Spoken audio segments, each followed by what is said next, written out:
Welcome back. You're watching live from Paris on France 24. It's time now for Media Watch, when we find out what is in the French press. Olivia Salazar-Winspear is here. Good evening, Olivia. Hi.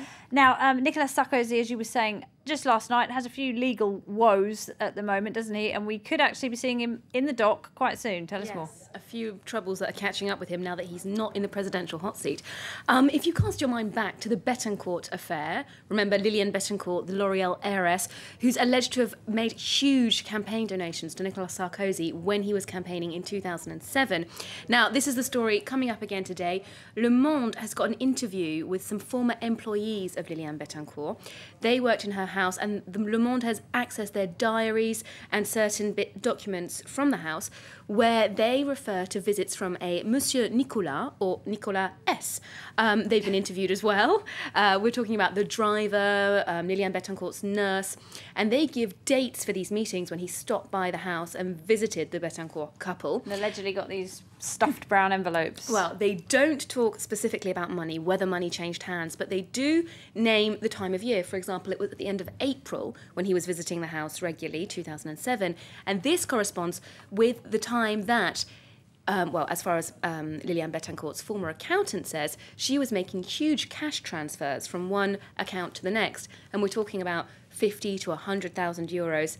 And, of course, coincidentally, this was the time of year when Sarkozy was organising massive rallies at Bercy between the two rounds of the election. These kind of rallies cost something like 480,000 euros. So he would have needed a few generous friends. All right, now let's talk about the new president, François Hollande, who's currently at his first EU summit since winning the election. Now, he said during his campaign he didn't want anyone with a criminal record in his cabinet, but he's broken that rule already more than once. Yeah, absolutely. Now, we've got Jean-Marc Ayrault, Prime Minister, who's got a dodgy past, and now new Minister Arnaud Montebourg, who's got the mysterious title of Minister of Productive Recovery. That's what he does.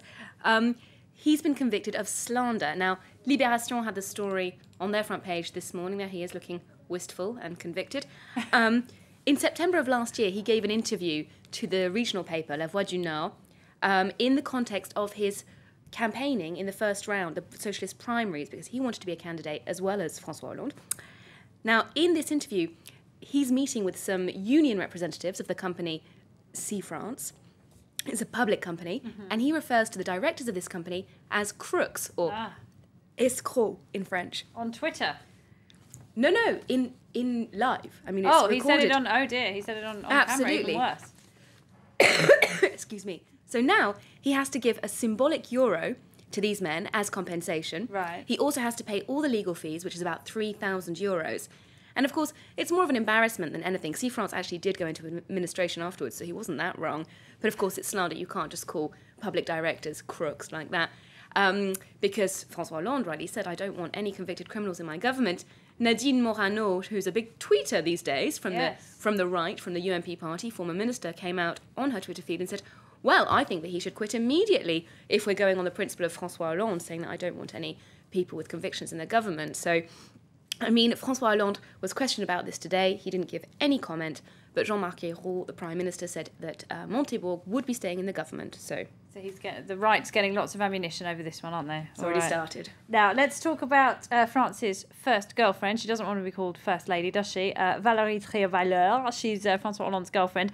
And already they've made a waxwork of her. Well, it's nothing as glamorous as a waxwork. This is more of a rubber puppet, actually. Le Guignol, isn't it? She's truly arrived when it comes to French pop culture. She's actually got her own hand puppet, a rubber hand puppet, on this programme that's very popular. It's a Canal Plus political satire programme called Les Guignols de l'Information. And here we can see her with her partner François Hollande and a newsreader. And I'll just explain the context for you because it's in French.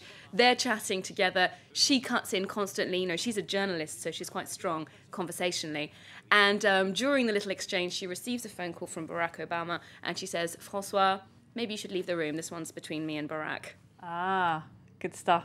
Le Guignol. Yeah. And they've got one they used to have one in the UK as well, didn't they? They used to have Spitting Image in the UK, of course, which was inspired by Le Guignol. Not going anymore, though, unfortunately. All right, Olivia Salazar-Winspear with Media Watch. Many thanks indeed. Now, Olympic torches for sale online. That's just one of the stories doing the rounds in cyberspace today. Find out. It's time for Web News.